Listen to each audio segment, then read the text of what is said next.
दिल धड़कने का सबब याद आया, वो तेरी याद थी अब याद आया।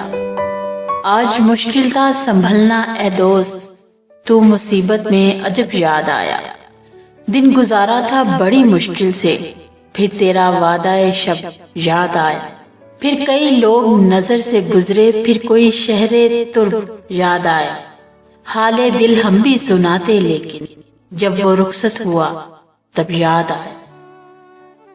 बैठकर साया गुल में नासिर हम बहुत रोए, वो जब याद आया। वो तेरी याद थी अब याद आया।